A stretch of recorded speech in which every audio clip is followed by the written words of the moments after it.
কিভাবে pin reset করবেন বা ফরগেট করবেন সেটা এই ভিডিওতে দেখানো হবে। অনেকেই ফরগেট করতে জানেন না বা কীভাবে করে সেটা এই ভিডিওতে দেখানো হবে। তো আমাদের অ্যাপসটি ওপেন করবেন। ওপেন করার পরে এখানে দেখতে পাচ্ছেন এখানে ফরগেট অপশন কিন্তু আমরা এই আপডেটে অ্যাড করে দিয়েছি।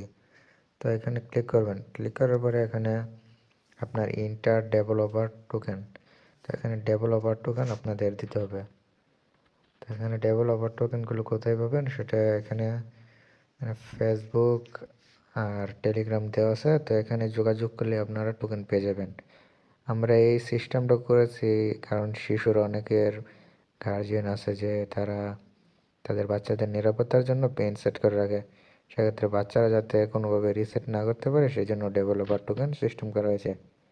তো আমরা পরবর্তী আপডেটে আরও উন্নত মানের সিস্টেম করব যাতে আপনাদের ডেভেলপার টোকেন ছাড়াও অন্যভাবে রিসেট করতে পারেন, সেটা আমরা কাজ করব। তো এখান থেকে আপনারা পিন সংগ্রহ করে তারপর এখানে ডেভেলপার টোকেনটি এখানে পেস্ট করে দিবেন। তো আমি একটি টোকেন নিয়ে রেখেছি।